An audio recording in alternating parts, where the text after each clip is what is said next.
started.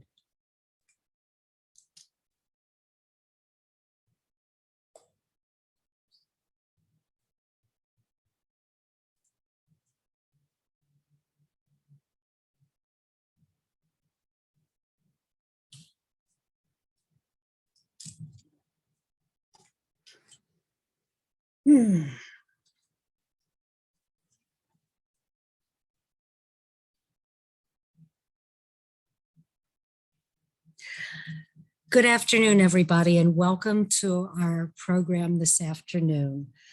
Dr. Gary Levin is going to be presenting the historical and spiritual significance of Torah scrolls saved from the Holocaust. Gary is a retired teacher and administrator in the field of special education, and I know from a personal standpoint how he has helped students in this valley read Hebrew, learn prayers, and prepare for their B'nai Mitzvah. Recently, Gary went through a program and became a docent for the Holocaust Museum of Los Angeles, where the Federation has a strong program with them, and we are servicing thousands of our middle school and high school students in the area to visit the museum virtually, go on tours, and meet with Holocaust survivors. It is my great pleasure to introduce Dr. Gary Levin to you this afternoon.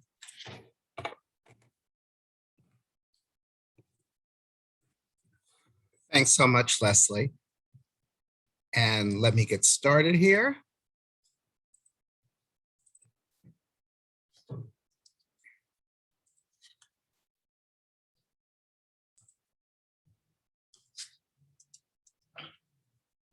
Good afternoon. My name is Gary Levin, and I'll be your presenter for this presentation on the Holocaust and spiritual significance of the scrolls saved from the Holocaust. I became interested in this topic when I found out about the saved scrolls, and I pursued my knowledge through the Memorial Scrolls Trust, which I'll talk about later, and then through my training to become a docent with the Holocaust Museum, LA. I'm going to take you on a journey of life prior to 1939, how Nazis rose to power, how Jews were persecuted, why the Torah is so important to the Jewish people, the B'nai Mitzvah Acts of Memory Project, and finally, rescue and renewal of the scrolls. Some of this may indeed be a review, but I want to make sure that we are all cognizant of the main focus of this presentation. The Jewish people and Torah are survivors. Message from the scrolls, unlocking the silence. Scrolls saved from the Holocaust could tell us so much, but they don't have a voice. But they do speak volumes. They talk about Nazis gaining power, segregating Jews from society, Jews leaving their homes never to return, and saved Torahs from Czechoslovakia. And we're going to talk about these in depth a little more right now. Nazis gaining power. Germany was going through a depression right after World War I. The economy was horrible and people were out of work. This is because they suffered so many losses in World War I, lost so many soldiers, lost a lot of their land, which included their natural resources, and their army was totally destroyed. The people were desperately looking for help and somebody to inspire them. Adolf Hitler was a very radical thinker and a dynamic speaker. He gave speeches by yelling, wildly moving his arms, and telling people that he was going to make Germany a great nation again and rebuild it by giving jobs to people and acquire more land to expand their homeland. He also used something called scapegoating.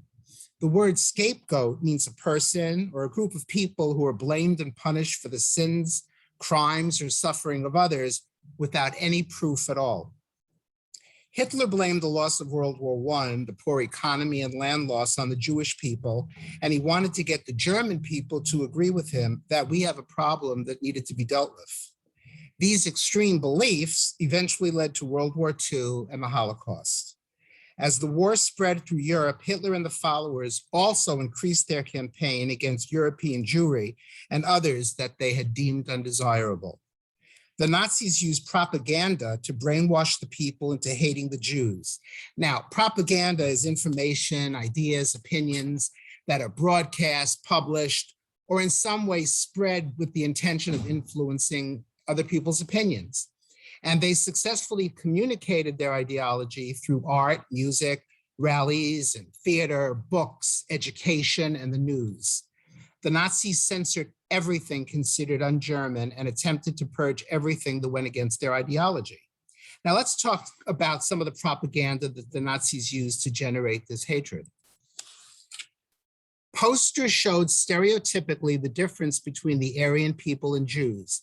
Aryans were a white, non-Jewish person, especially one of Northern European origin, or typically having blonde hair, blue eyes, and regarded to belonging to a supposedly superior racial group. Hitler believed that race was the most important criteria for his people. Jews had dark hair, big noses, were considered fat and ugly, and were a very inferior race. But please keep in mind that Judaism is not a race, but a religion. The poster on the left, which reads "Jews are lice," was plastered across Poland, spreading fear that Jewish people carried typhus. The poster on the right is for the film called The Eternal Jew. The film was marketed as a documentary depicting the Jewish people as manipulative and uncivilized. Radio broadcasts played a major part in the Nazi propaganda machine. The Minister of Propaganda, Joseph Goebbels, even arranged for the production of cheap types of radios known as people's receivers. Goebbels' first cheap receivers were deliberately designed to have a very limited range so that foreign broadcasts couldn't be heard. The Nazis also made it a treasonable offense to listen to overseas broadcasts. Anyone caught doing so faced a spell in a feared concentration camp, and in the first year of the war alone, 1,500 plus Germans were imprisoned for listening to London-based broadcasts. Radio propaganda was broadcast in public places as well as the workplace on a regular basis.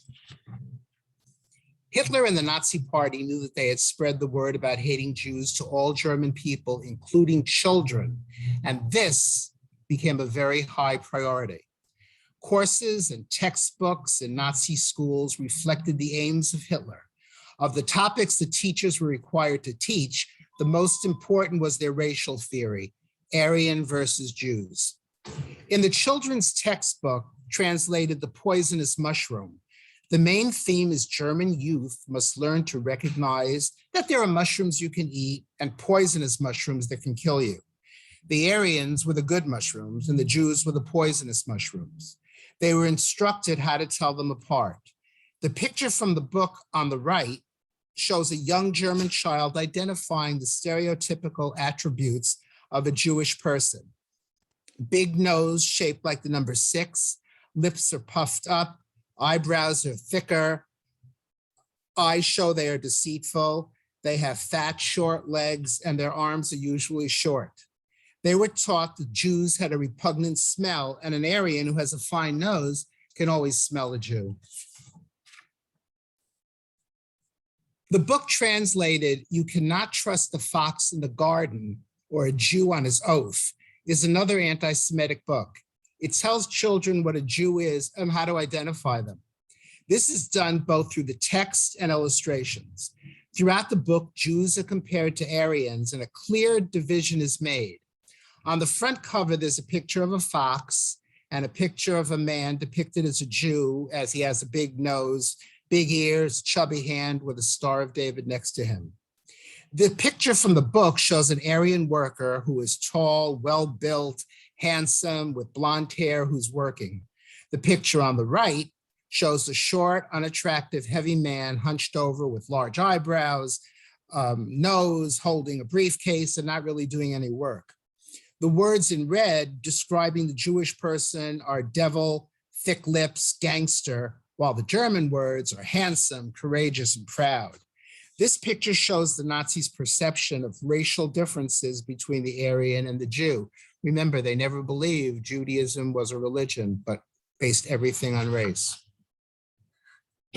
Segregating Jews from society that the scrolls could tell us about.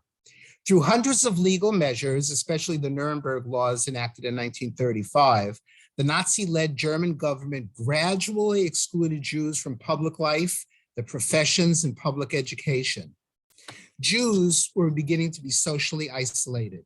Professional associations, sports clubs, and other civic groups fell in line with the quote unquote, the spirit of the times by expelling non-Aryans. Enameled metal signs prohibiting the presence of Jews were often present in shops, restaurants, and other public buildings during the Nazi regime. While there was really no singular law requiring physical segregation of the Jews from other Germans at this time, a series of over 400 laws enacted through the 1930s increased restrictions for Jews in every aspect of their lives. Now, on January 30th, 1933, Adolf Hitler was appointed Chancellor of Germany. The German government began instituting laws that the following April, which began negatively defining and segregating Jews from society. Through hundreds of legal measures, again, the Nazi-led German government gradually excluded Jews from all the public life. The scrolls would also tell us about Jews leaving home never to return. As we know, over 6 million Jews were murdered during the Holocaust. Those who survived were unable or unwilling to return to Eastern Europe because of post-war anti-Semitism and the destruction of their communities during the Holocaust. Many of those who did return feared for their lives. Survivors were placed in Allied-created displaced persons camps, and many fled to the new state of Israel and other countries. Scrolls saved from the Holocaust could tell us about, what could they tell us about? Because they had no voice, as I said, but they're telling us so much. They're telling us about the brutal way its community was treated by the Nazis. It would tell us how it was rescued by the curators of the Jewish Museum in Prague. And it would tell us that it survived the Holocaust. The Torah. And I'm giving a little review of the Torah so we can see how important it is that it was rescued and why it was rescued. The Torah is important because it contains the written laws central to the religion of Judaism. The Torah, also called the Jewish Bible, contains the laws of Moses that outline actions and codes of conduct expected of practitioners of the Jewish faith. These laws are said to have derived from God, who set forth moral standards directing Jews how to live. The Torah contains the 5 books of Moses: Genesis, Exodus, Leviticus, Numbers, and Deuteronomy. Rabbinic tradition holds that Moses learned the whole Torah while he lived on Mount Sinai for 40 days and nights, and both the oral and the written Torah were transmitted in parallel with each other. The oral Torah is really stories of how people perceive what was written in the Torah, their interpretations of it. It shows us how God wants Jews to live. There are 613 commandments, including positive commandments, and that's acts that we should perform, and negative commandments to abstain from certain acts. Where the Torah leaves words and concepts unidentified and mentions procedures without explanation or instructions, again, as I said, the reader is required to seek out the missing details from supplemental sources known as the oral law or oral Torah. Traditionally, portions are read in the synagogue 3 times a week. On Mondays and Thursdays, it's a real small section, and the main reading on the morning of Shabbat, Saturday. Children becoming a bar or bat mitzvah will read the portion during the week of their event. Creating a scroll is a masterpiece of work and dedication. Torah scrolls are entirely written in Hebrew by a specially trained scribe or sofer in Hebrew. He or she must be a bar bat mitzvah and know all the laws of writing the Torah. It's written on parchment from a kosher animal, which is usually a cow, and can take up to 18 months to complete the whole process. The Torah is made up of many sheets of parchment that are sewn together to make one very long scroll. Great accuracy is needed when the scribe writes the scroll. There are 304,805 letters in a Torah scroll and 42 lines on each page. Exactly 42 lines. Each letter has to be the same width and the same height. If they're not, if any mistakes are made at all, and these could be the misshapen words, missing letters, or maybe the ink is just a little too heavy in one letter, it can make the whole scroll non-kosher. So that whole segment has to be taken out and redone. If it's left in, the scroll is called non-kosher and cannot be used. Now, the scribe also makes the quills for writing the Torah from feathers of a kosher bird, such as a turkey or a goose. They also make special quills for only the times that they write God's name. And they also prepare ink by combining a blend of powdered nuts, certain nuts and crystals and water, and only a small amount of the ink is used, so it's always fresh. And fresh ink is a deep black. A Torah is used many, many times. You don't just read the words, but you listen to what they say and what they mean in the chanting. And chanting is the melody that is different than any other prayer. Rabbi Sachs, the former chief rabbi of Great Britain and the Commonwealth, points out that singing is done in harmony. The Torah is the song and we are the singers. And he says, the 613 commandments to make the Torah new in every generation symbolizes the fact that through the Torah was given just once, it must be received many, many times, as each of us, through our study and practice, strive to recapture the pristine voice heard at Mount Sinai. That requires emotion, not just intellect. It means treating the Torah not just as words read, but also as the melody sung. The Torah is God's libretto, and we, the Jewish people, are his choir, the performers of the choral symphony. And though when Jews speak, they often argue, when they sing in harmony, as the Israelites did at the Red Sea, because music is the language of the soul. And at the level of the soul, Jews enter the unity of the divine, which transcends the oppositions of lower worlds. The Torah is God's song, and collectively, we are its singers. Now, let me explain a little bit about Jewish life in Czechoslovakia prior to 1939. And we're dealing with Czechoslovakia because these are where the scrolls that were saved come from. This may be a little hard to see, but let me do the best I can to explain it. Here is a map of Czechoslovakia around 1938. It encompasses Bohemia and Moravia, and Prague is right up over here. Bohemia and Moravia were considered the protectorate, and the protectorate was really a euphemistic term for being under control of the Nazis. And it's located in the western region of the then Czechoslovakia, occupied by Germans on March 15th, 1939. On the eve of the German occupation, the capital was Prague at that time. A brief history of the country. Jews had lived in the area of Central Europe called Bohemia, Moravia for more than 1,000 years. And over that time, a rich and Jewish culture had developed. Jewish life centered on Prague, but also spread across many communities and towns throughout the country. Prague was the center of Hebrew printing, learning, and scholarship.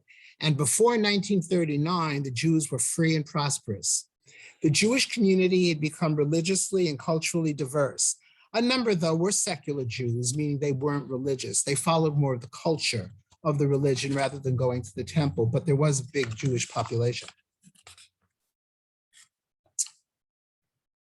Anti-Semitism and annihilation of Jews in the protectorate. Now, however, the life of the arts, music, and Jewish culture were going to change. The most famous legislation against the Jews was the Nuremberg laws enacted in 1935. The Nuremberg laws were anti-Semitic and racist laws that were enacted in Germany on September 15, 1935, at a special meeting of the Reich convened during the rally of the Nazi Party. There were two major provisions of the law. One, the law for the protection of German blood and German honor, which forbade marriages and extramarital sex between Jews and Germans, and the employment of German females under 45 in Jewish households. The second part of it is the Reich citizenship law, which declared that only those of German or related blood were eligible to be Reich citizens. The remainder were classified as state subjects without any citizenship rights at all. Then there was the supplementary decree, which outlined the definition of who was Jewish, that was passed on November 14th. And these were in chart forms, and it explained if you had 3 or 4 grandparents that were Jewish, you were Jewish. If you converted, you still had Jewish blood in you, you were still Jewish. If the father versus the mother and then their family, it got very convoluted. The bottom line of it, if you had any Jewish blood in you whatsoever, you were considered Jewish.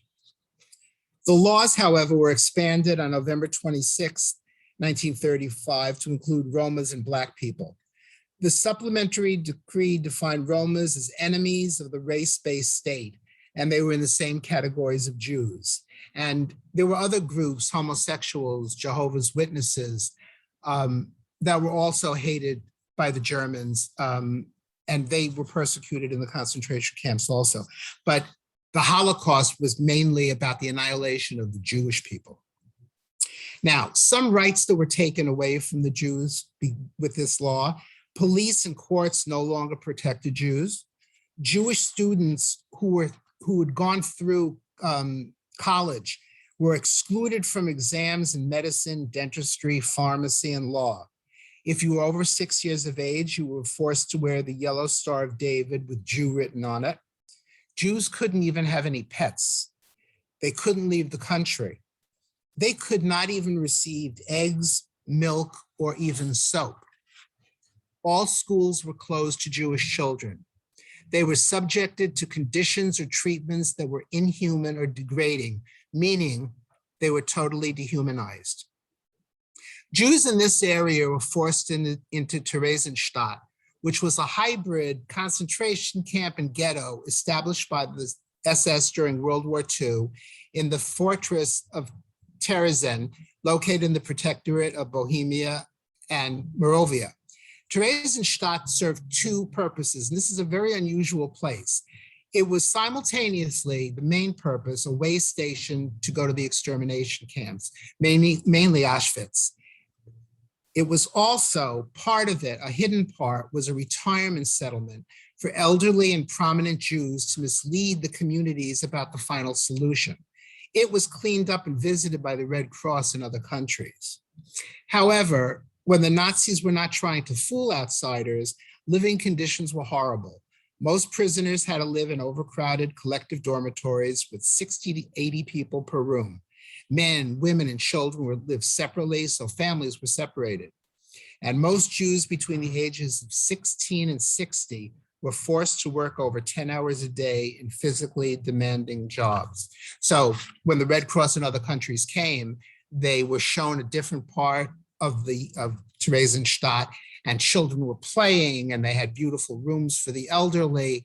And this was all a facade. It was just a bold-faced lie so nobody would see how horrible the conditions were.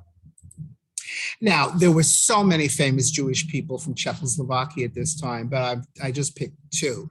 Sigmund Freud was born on May 6, 1856 in Austria. He was from Moravia, moved to Austria, and he was a neurologist and the founder of psychoanalysis. Alice Hirsch Sommer was a Prague-born Jewish pianist. She was a music teacher, a super centenarian who survived Theresienstadt ghetto concentration camp. She then lived for 40 years in Israel before migrating to London in 1986, where she resided until her death. And at the age of 110 was the world's oldest known Holocaust survivor. Alice and her son survived Theresienstadt because the Nazis wanted to boost morale of the inmates when the Red Cross and other visitors arrived. Alice and many other in-prison museums regularly performed for the inmates. They were also required to perform for the German officers and the soldiers and guards. And this is what kept her alive, that she was able to provide this music. What I like to do is, we can read about the Holocaust, but I find I learn more, and it's really meaningful when we hear testimonies from real people that went through this. And the last letter from the Shoah, which is the Hebrew for Holocaust, was written by Heinz Valazar, and it was found and published in in a book called The Last Letters of the Shoah. And if I may, let me read this to you. Let me read, and then I'll talk about Pavel Friedman. Wrong person. Let me read this to you. Prague, May 20th, 1943. Here remains only a small part of the Jewish population that lived in Czechoslovakia. In the entire country, there are 10,000 Jews.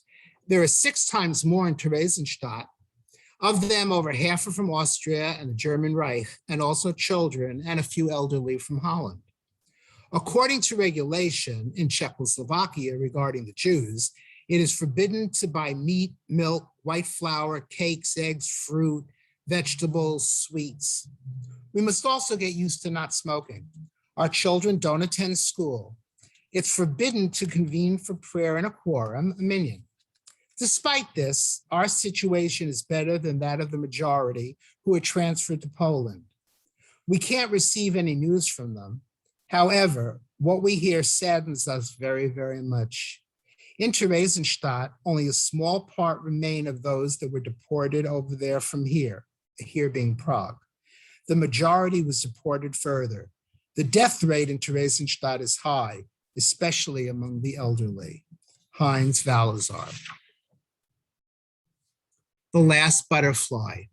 Written by Pavel Friedman, who was born in Prague and deported to Theresienstadt in 1943. He was then sent to Auschwitz, where he died in 1944. He wrote the poem, The Last Butterfly, while in Theresienstadt on June 4th, 1942.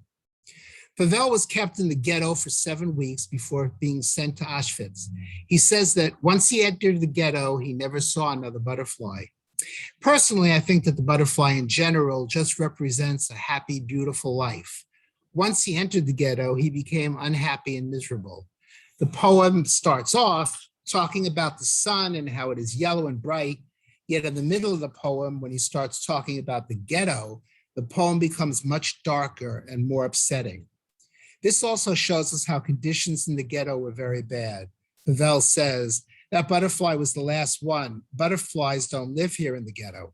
The poem was discovered after the camp was freed and donated to the Jewish Museum in Prague.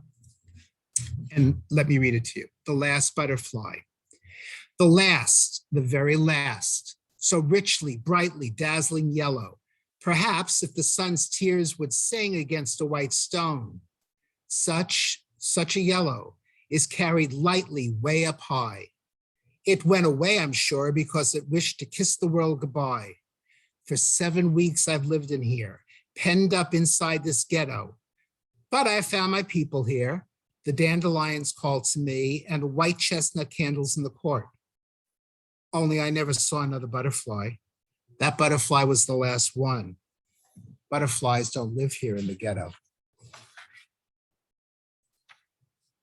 Hans Peter Weil. We have all learned about the atrocities of what happened under the Nazis, but it's important also, as I said, to associate this with an actual person. The picture of this young man was taken from the central database of Holocaust victims maintained by Yad Vashem in Jerusalem. The B'nai Mitzvah Acts of Memory Project, which they also call Twinning, is sponsored by the Holocaust Museum LA and Yad Vashem. The purpose of twinning is to develop a spiritual bond with a child unable to become a bar bat mitzvah because they were murdered during the Holocaust. Upon enrolling in the program, the museum matches each student with a child who could have a similar name, who was born in a city or country that has special meaning to the student's family, or randomly. Once matched, the museum provides information about the child's life and family, historical context, and suggestions for ways to remember the child, such as mentioning the child in a Devar Torah or doing mitzvot as a way to commemorate and honor the child. When a child is becoming a bar or bat mitzvah and has a twin, they remember the child who perished and read the Torah in their honor. This is going to be difficult to read, and I think you're going to be sent the handout about this. All right, the museum sends a copy of the original information sheet, which is filled out by someone who has a direct knowledge of the life and death of the child, usually a family member. If it's available, there is a picture. This about Hans was written in Yiddish or Hebrew. It's very difficult to read. Now, the museum sends a copy of the original information, and it's translated. So in this case, it was translated into English. And as can be seen, he was born on December 4th, 1929 in Czechoslovakia. Information is given about the parents, where he lived prior to the war, and where he lived during the war. Information about where and how the death is provided. In Hans' case, he was murdered in Auschwitz in 1943 at the age of 14. So in most probability, he never became a bar mitzvah. With the information given, the bar mitzvah young person can research through Yad Vashem, the parents and the grandparents. They had this unbelievable database that you can put the information and it'll come up information about the person you're looking for. They can also explore information about the city they came from, what went on during that time, and the camp or ghetto they died in. Now, to make it a little more personal for me, on September 12th, 2020, I had the opportunity of having an adult bar mitzvah, although I did have one when I was 13 back in 1963. My Hebrew teacher explained the B'nai Mitzvah Active Memory Program and set me up with the museum. The child I was given was Yefim Levin. We had the same last name. When given his information, I went to the database of Yad Vashem and was able to learn about his parents and his grandparents. I then looked up information about the city he was born and where he died. As I said in the speech I gave at my bar mitzvah, the child I was given was Yefim Levin. Today, I remember Yefim, and I read the Torah in his honor. These two slides show, they give you a trifold brochure that you can give out at your bar bat mitzvah. It gives information about Yefim, about the museum, information, of course, on donation, about what the whole program means, and then just a little thing here that this is in honor of Yefim. They also give you a certificate. You know, the younger children really like something to frame, put it in a scrapbook if the parents are making it about the bar bat mitzvah. Now, the scrolls recovered, rescue and renewal. The Nazi final solution to the Jewish question was the deliberate planned mass murder of European Jews. It occurred between 1941 and 1945. The beautiful villa located in Berlin in Wannsee, Germany, hosted the Wannsee Conference on January 20th, 1942. It was a very short 2-hour meeting of 15 senior German officials to coordinate the final solution of their Jewish question. The decision to murder over 11 million Jews and others, that's already been made. The conference, however, was only to discuss how to make it possible. They came up with a grand plan, and what followed was a rapid increase in violent roundups and deportations in ghettos, towns, and villages of all the Nazi-controlled territories. In Bohemia and Moravia alone, 54,000 plus Jews were deported from their homes and arrived in Theresienstadt concentration camp. Most were then sent on to Auschwitz. But there was a scheme going on of the Prague Jewish community. Prague's Jewish community wanted to save the materials, the holy books, the archived materials, which at that time, the people transported to concentration camps had to leave behind. Sometimes they were given an hour or two notice, pack up what you want, and you're leaving. So everything was left behind. Candlesticks in the synagogues, Torahs, menorahs, wine glasses. We are not sure how they persuaded the Nazis to let them store everything in the museum, but it's believed they argued for it based on the museum's long pre-war history. Since there was a rumor that the Nazis had planned to create a museum to an extinct race, they fell for that scheme.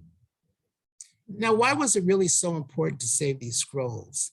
Nazi ideology, not satisfied with the annihilation of every Jewish person, also set out to eradicate Jewish culture, tradition, and memory.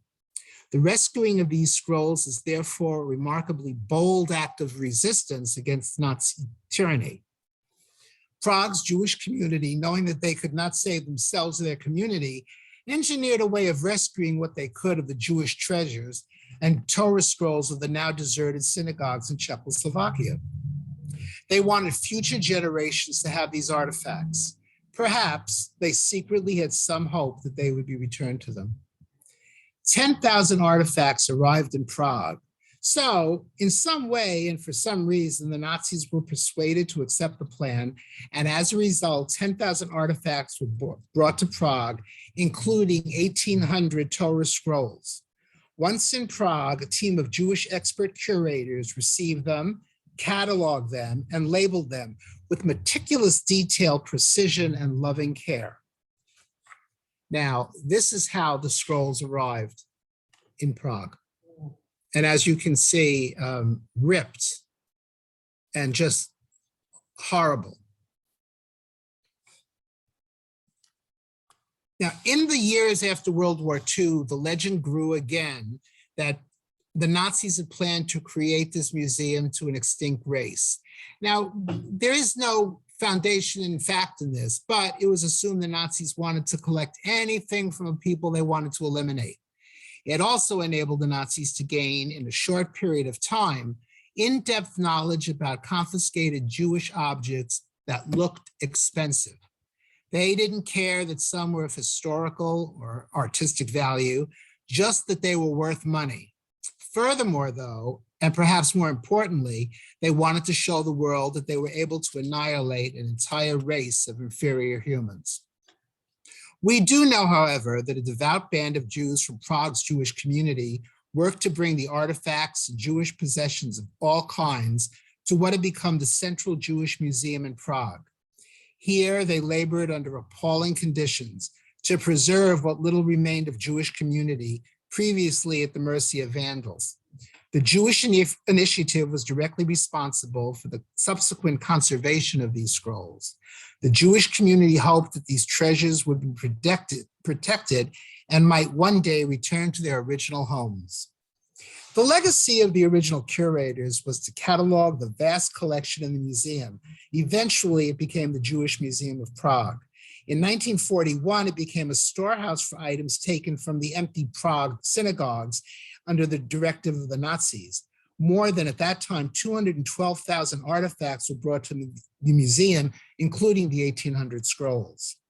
After the war, they were transferred to the ruined synagogue outside Prague, where they remained until 1963.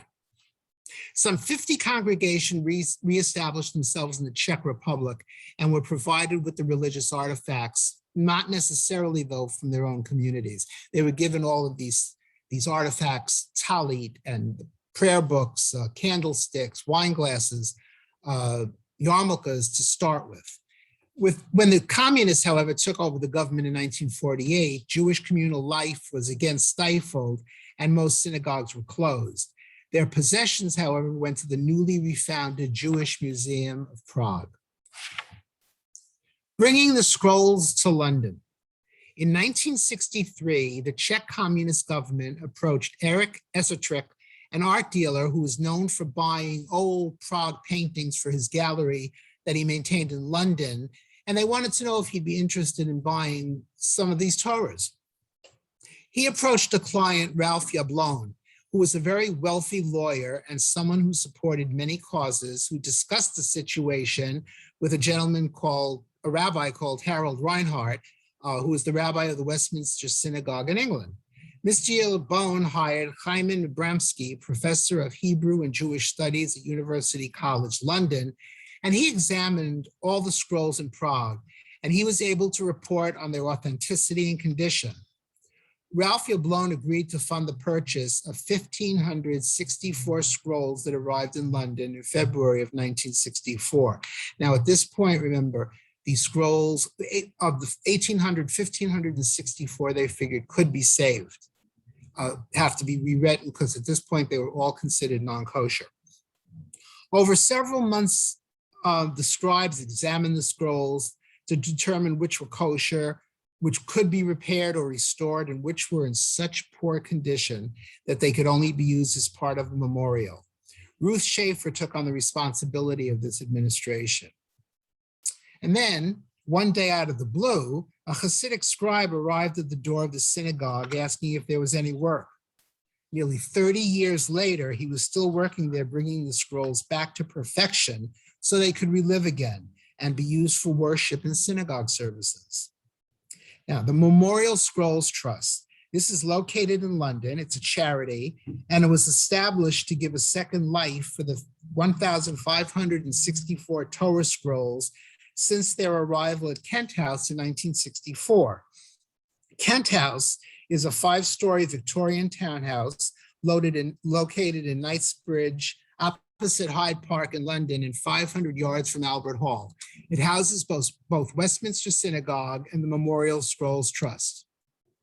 What's really important, though, is over the nearly 6 decades since their arrival, the racks of the museum's Scrolls Trust Museum have grown emptier, as one scroll after another has been placed in its rightful place in Jewish life, teaching and encouraging many to not only think of the 6 million Jews who perished, but also how to stand against racism and teach the world justice, compassion, ensuring to build a better and kinder world.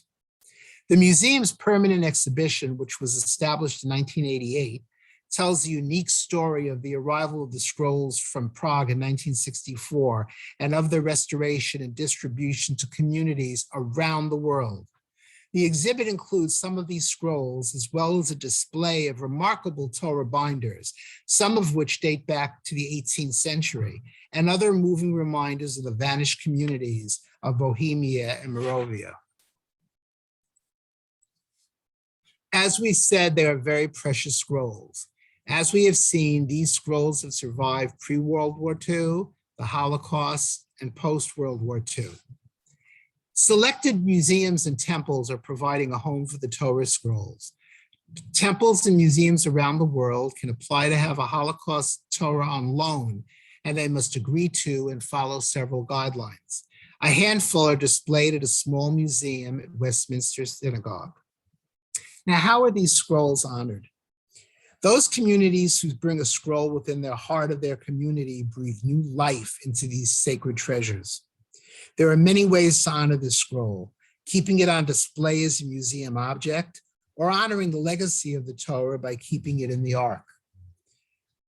Some temples choose to have a bar bat mitzvah child hold the Torah during Holocaust, which also allows them to be linked to the generation that was lost in the Holocaust. The Holocaust is when the bar bat mitzvah child walks around the synagogue with the Holocaust scroll. People kiss their prayer shawl or prayer book, and then they touch that to the Torah covering. Although it is not fit to read from, it serves as a symbol of our resilience and eternal strength as a people. In every generation, we teach our children to have the courage to remember to speak out to injustice and to always seek the blessing. If you would like additional information on the Memorial Scroll Project, you can go to their website at memorialscrollstrust.org. Thank you, Jewish Federation of the Desert, for letting me present to you today, and please let me know if you have any questions.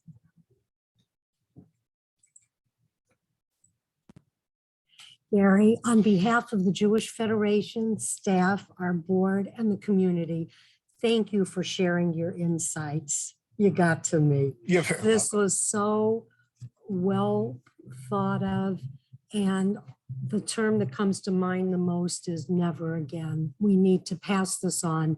We need to keep these stories alive. So thank you from the bottom of our heart. You're very, very welcome. Stay tuned to the Jewish Community News and our weekly e-blast for more programs like this that we will be recording and sending out to you. So with that, have a wonderful afternoon. See you soon. Bye.